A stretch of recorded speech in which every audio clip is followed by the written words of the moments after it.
Hello guys, welcome है आप लोगों का voice of trading and investing के 112th एपिसोड में।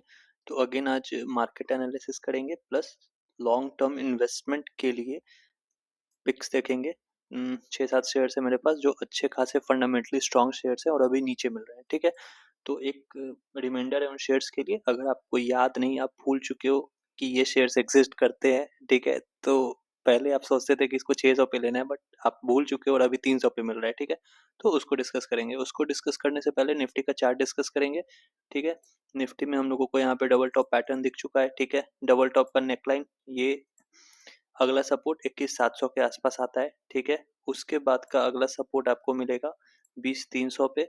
ठीक है, ये मंथली चार्ट है। उसके बाद अगला सपोर्ट आपको मिलेगा 18,700 पे। ठीक है, तो अभी एक चीज जान लो, 21,500 से 700 का जोन तो जरूर से जरूर टेस्ट होने वाला है। ठीक है, कुछ भी कर लो ये जोन टेस्ट होगा। ठीक है, भले प्राइस एक्शन पे ये गैप डाउन होके खुल जाए, यहाँ पे कुछ भी हो, बट ये जोन टेस्ट होने वाला है। ठीक है, तो इसके लिए आप तैयार रहो। उसके नीचे फर्दर जाता है कि नहीं, ये हम लोगों को देखने की बात रहेगी। अगेन, अब निफ्टी का जो आप हिस्टोरिक करेक्शन मोड देखोगे वो 25% का है। ठीक है, यहाँ पे देखो मंथली चार्ट पे ये 24% गिरा है। ठीक है, यहाँ पे देखोगे आप 2010 में 24% गिरा है। ठीक है, ये हिस्ट्री रिपीट्स इटसेल्फ। ठीक है, यहाँ पे देखोगे 25% गिरा है। ठीक है, ये देखोगे आप 2021 का क्रैश 20% गिरा है। ठीक है, 20 to 25% का इसका नॉर्मल करेक्शन जोन है। ठीक है, मतलब क्या है, अगर कोविड जैसा कुछ नहीं होता है, ठीक है, तो निफ्टी नॉर्मली कितना करेक्शन देती है, 20 to 25% का। अभी मार्केट कितना करेक्शन दे रहा है अपना, 15 का। हमारे सपोर्ट पे आ जाएगा तो 17। तो क्या ये मार्केट क्रैश है? बिल्कुल नहीं, ये एक नॉर्मल करेक्शन है। अगेन विथ वॉर न्यूज, ठीक है, वॉर सिनेरियो की वजह से भी ये क्रैश करेक्शन आ रहा है, बट हाँ अगेन ये अभी फिलहाल के लिए नॉर्मल करेक्शन ही है। क्रैश हम लोग इसको कब कंसीडर करेंगे, जब ये हम लोगों को अप्रॉक्स आप मानो 18,700-600 के जोन में दिखता है, तब मान सकते हैं कि हाँ चलो क्रैश हुआ। क्यों? क्योंकि इस अपना हिस्टोरिक परसेंटेज जो है इसका 20 to 25% का, ये उसके भी डाउन जा चुका था, जा चुका रहेगा।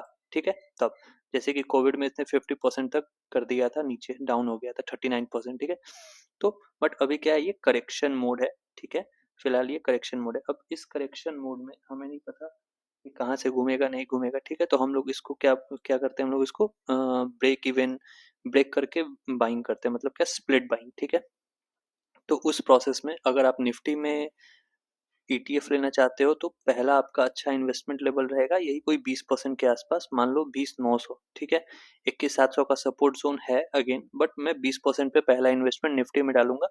ठीक है, 20,900 पे, उसके बाद फिर 20,000 पे, और फिर 18,700 पे अगर मेरे को मिलेगा तो।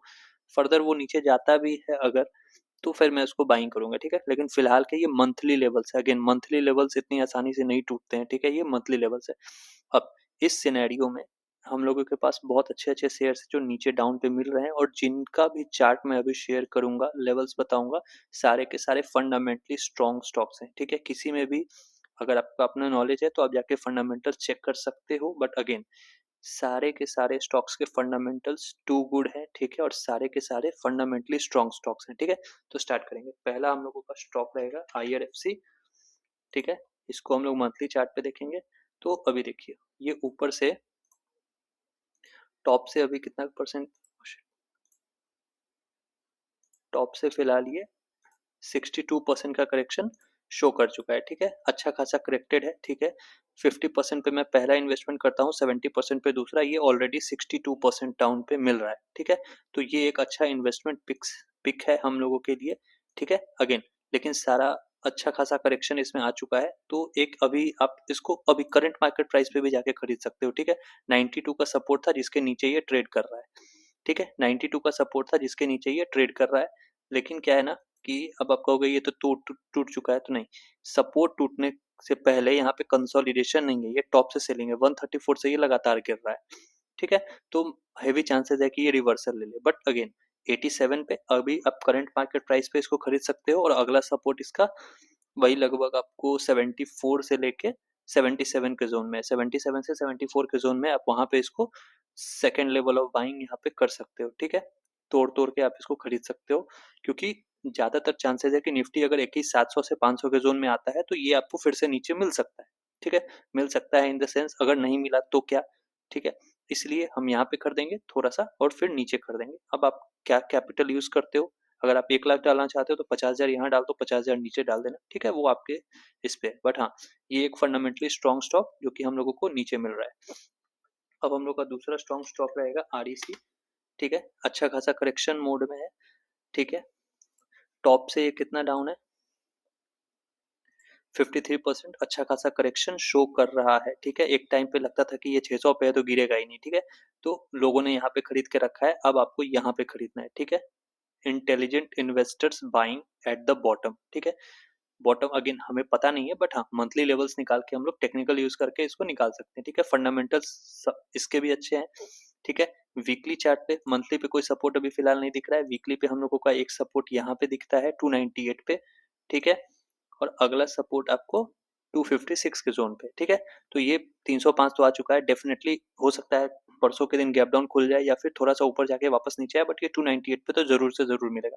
तो 298 के आसपास एक बार बाइंग करना है और फिर से थोड़ा सा पैसे बचा के रखने हैं 258 के जोन पे, अगर मिलता है तो लेंगे, ठीक है, अगर मिलेगा तो, मैं नहीं कह रहा कि आएगा, अगर मिलेगा तो लेंगे, ठीक है। ये हम लोगों का दूसरा स्टॉक हो गया। तीसरा स्टॉक हम लोगों का रहेगा डीएलएफ प्रॉपर्टीज, ठीक है, इसको भी हम लोग मंथली चार्ट पे देखेंगे।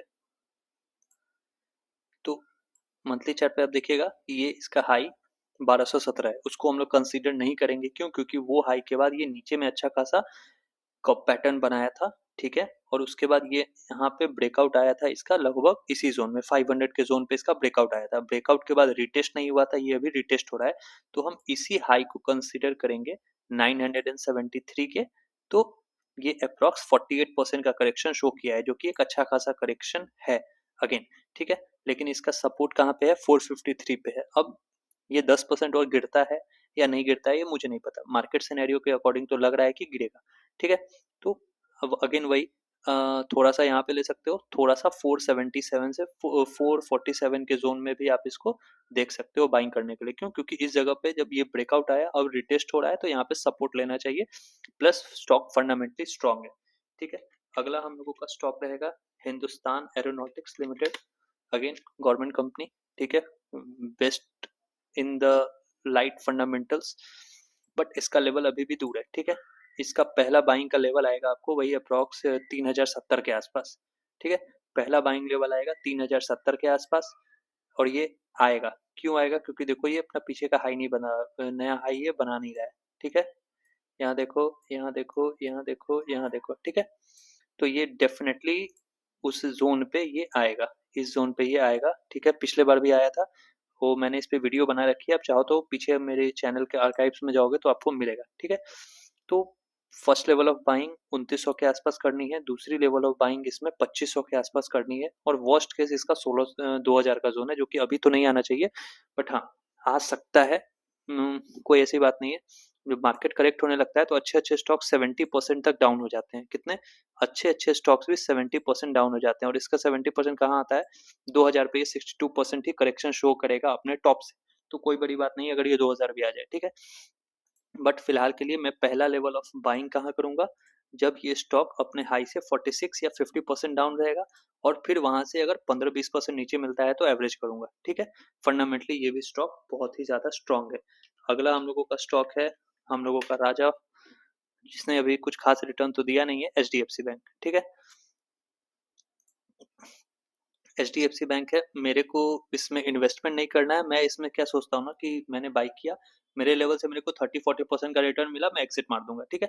अब देखो इसका बाइंग का इकलौता लेवल है 655 से लेकर 600 का जोन, ये जोन है, आपको इसमें कहीं भी मिले आप ले लो, क्यों, क्योंकि यहाँ पे देखो कोविड के टाइम पे ये टॉप लगा था, उसके बाद बॉटम बना, ब्रेकआउट आया, रिटेस्ट हुआ और ये ऊपर है, ठीक है, तो अगेन वो सपोर्ट बन चुका है, ठीक है।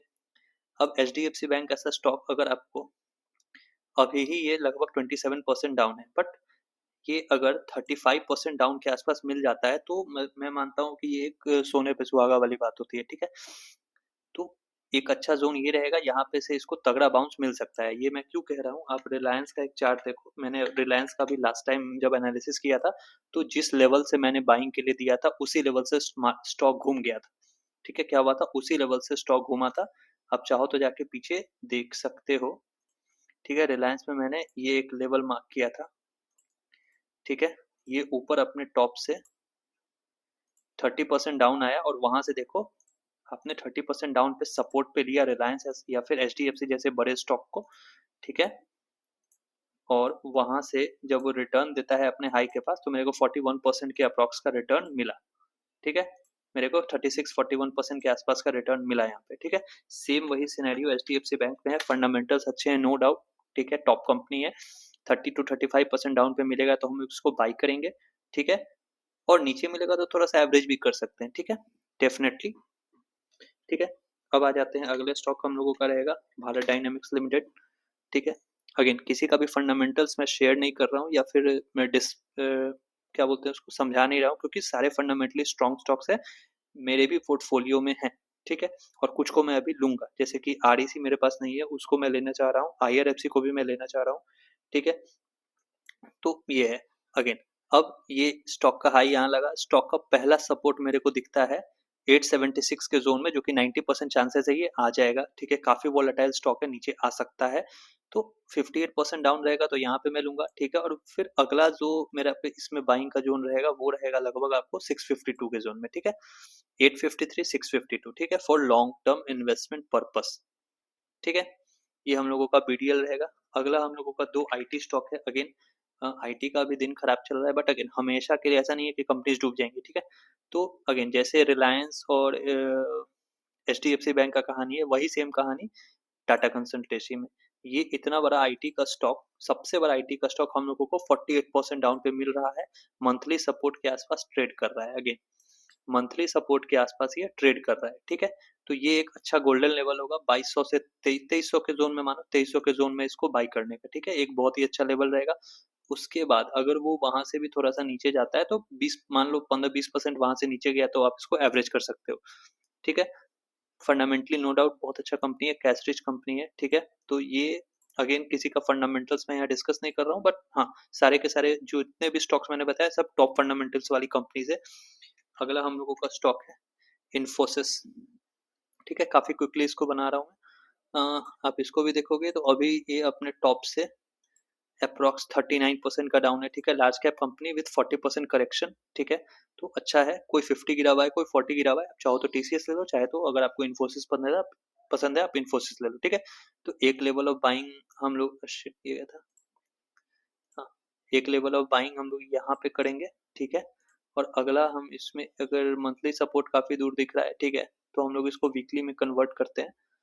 तो अगला एक छोटा सा सपोर्ट आपको 1050 पे भी दिखता है, 984 पे भी दिखता है, तो हाँ 50% तक का इसमें डिप आ सकता है अगर मार्केट और करेक्शन में होता है तो, ठीक है। अगर मार्केट और करेक्शन करेगा तो ये और नीचे आ सकता है, ठीक है।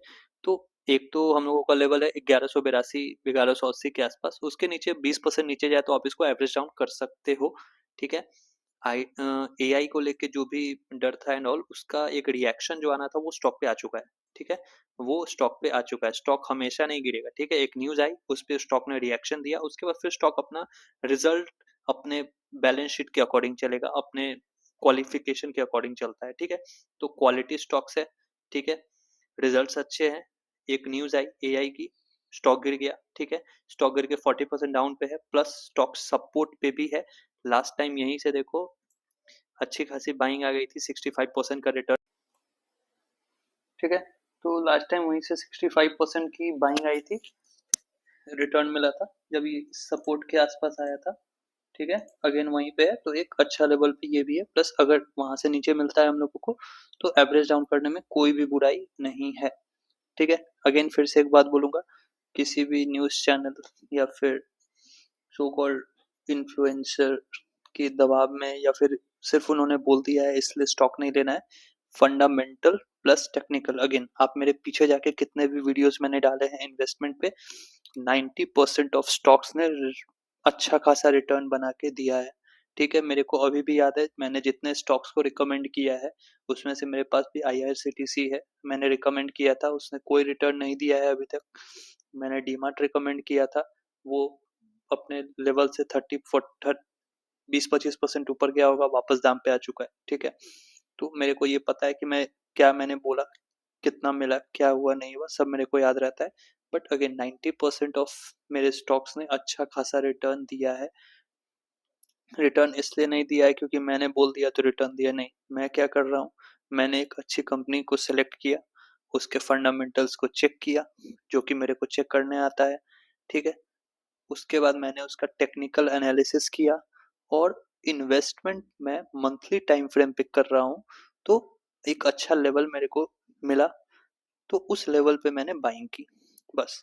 ठीक है, एक अच्छी कंपनी, एक अच्छा लेवल, ठीक है, एक अच्छा रिजल्ट्स, कंपनी का अच्छा रिजल्ट्स होना चाहिए, और वैल्यूएशन वाइज मतलब क्या, प्राइस टू अर्निंग पे कंपनी सस्ती थी, मैं उसको बाई करूंगा, बस। ठीक है, तो ये रहेगा। ठीक है, तो ऐसा नहीं है कि मैं बोलता हूँ तो वो चढ़ जाता है, ऐसा कुछ नहीं है। आप ऐसे एनालिसिस करके हम लोग निकालते हैं। ठीक है, आप मेरे पीछे जाके वीडियोस देखो, बकायदा मैंने अच्छे से समझाया है कि उस टाइम पे जब रिलायंस उस दाम पे था 1275 पे या 1100 पे, तो मैं ये क्यों ले रहा हूँ, क्यों लेना चाहिए। ठीक है, सारा कुछ एक्सप्लेनेशन है वहाँ पे। मैं इन्वेस्टमेंट कैसे करता हूँ, ठीक है, कितने लेवल्स पे मैं बाइंग करता हूँ, जैसे अगर मेरे पास 1 लाख है तो 30,000 यहाँ, 50,000 वहाँ पे, ठीक है, 20,000 उधर, तो 1 लाख को स्प्लिट बाइंग कैसे करनी है, ठीक है, स्प्लिट बाय स्प्लिट में एस आई पी कैसे करते हैं स्टॉक में, है ना। वो एस आई पी हुआ ना, एक 1182 पे ले रहा हूँ, फिर थोड़ा नीचे आया तो 1,000 पे एक बार ले रहा हूँ, फिर 900 पे एक बार ले रहा हूँ, ठीक है। तो स्टॉक एस आई पी ऐसे होती है। तो ये नहीं कि मैं हर महीने इसमें पैसे डाल रहा हूँ, नहीं। वैसे तो मैं ऊपर खरीदते चलूंगा, जब ये नीचे करेक्शन होगा, ठीक है, और मेरे मंथली सपोर्ट पे आएगा, तो मैं वहां पे उसको खरीदूंगा, ठीक है। अगेन याद रखना, जब आप बॉटम पे या टेक्निकल एनालिसिस के अकॉर्डिंग, मैं तो अपना बॉटम ढूंढ रहा हूँ ना। अभी फिलहाल मेरे लिए क्या है, एक बॉटम मेरे को लग रहा है ये 21,500 तक आएगा, मैं वहां पे बाइंग करूंगा। वो अगर टूट जाता है तो फिर मैं 20,300 के आसपास थोड़ा बाइंग करूंगा। वो भी टूट जाता है तो मैं 18,700 के आसपास बाइंग करूंगा। ये मैं ऐसे एस आई पी करता हूँ, ठीक है। नीचे के दाम पे मैं खरीदूंगा तभी मेरे को पैसे बनेंगे, ऊपर के दाम पे खरीद के मेरे को घंटा कुछ नहीं मिलने वाला, ठीक है। तो ठीक है, तो अभी ऐसे ही सोचो, ऐसे ही करो, और ऐसे ही दमदार स्टॉक अपडेट्स के लिए हमारे चैनल को सब्सक्राइब कर दीजिए, ठीक है। चलिए, मिलते हैं अगले वीडियो में, बाय। और जैसे ही मेरे को और भी कुछ अच्छे स्टॉक्स मिलते हैं फिर से फंडामेंटली जो स्ट्रांग है, जैसे कि कुछ ओ कंपनी है तेल वाली, जो कि मेरे को अभी लग रहा है कि अच्छा खासा करेक्शन है।